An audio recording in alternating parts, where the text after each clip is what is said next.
notre invité en direct dans ce studio, Thierry Breton, ancien ministre de l'économie de Jacques Chirac. Bonsoir. Bonsoir.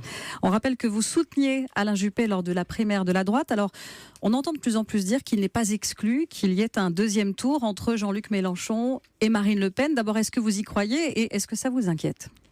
Est-ce que j'y crois ? Eh bien, désormais, lorsque l'on regarde les sondages et les intentions de vote, les tendances également, ce qui paraissait complètement irréalisable devient effectivement, aujourd'hui, potentiellement possible.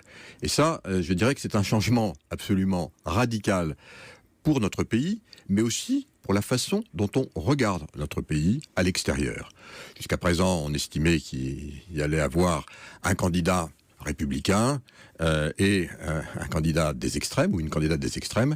Désormais, oui, vous avez raison de le dire, c'est ce qui motive du reste ma présence aujourd'hui ici ce soir, il y a un risque non négligeable d'avoir, appelons un chat, un premier tour qui nous donne au deuxième tour Jean-Luc Mélenchon contre Marine Le Pen. Et ça, évidemment, on rentre dans une période d'incertitude absolue pour dire cela, et c'est un minimum, pour la France. Alors, Thierry Breton, vous aviez soutenu à la primaire de la droite Alain Juppé. La logique de la primaire voudrait que vous souteniez aujourd'hui François Fillon ? Oui, c'est exact. Du reste, je l'ai fait en tant qu'ancien ministre de l'économie et des finances de Jacques Chirac, et non pas en tant que président d'Atos. Je parle ici en tant qu'ancien ministre de l'économie et des finances de Jacques Chirac.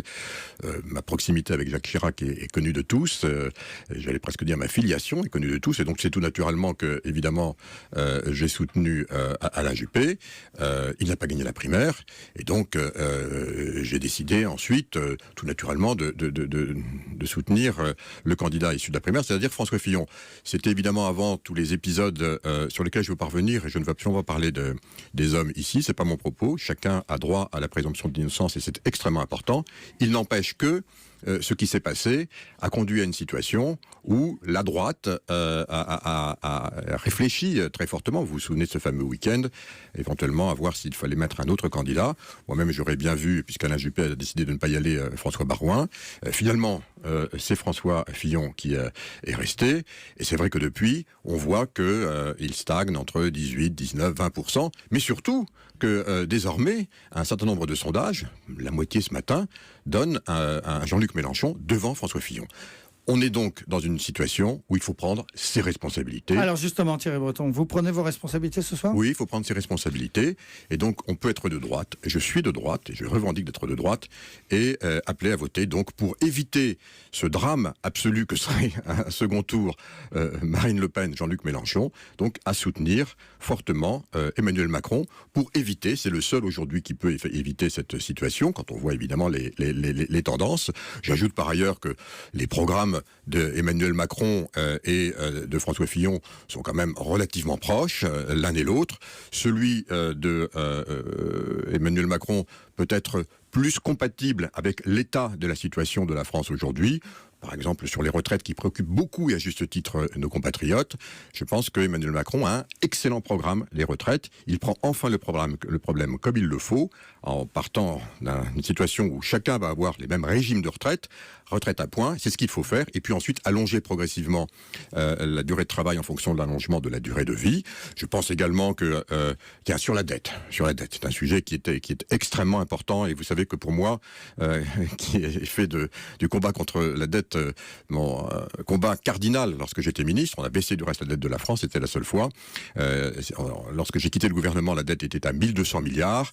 Le quinquennat Sarkozy-Fillon a mené cette dette à 1800 milliards. Je rappelle quand même que dans l'histoire de France, c'est le plus gros montant de dette jamais créé par un président de la République ou un Premier ministre en exercice. Et ça nous met aussi aujourd'hui dans une situation extraordinairement périlleuse. C'est vrai que c'est plus facile de réduire la dette pour quelqu'un qui ne l'a pas créée.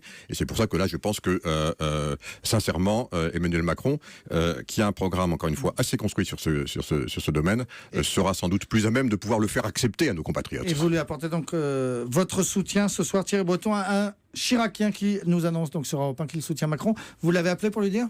Non, mais je dois dire également, et pour tous ceux qui voudraient faire pareil, qu'on peut être de droite.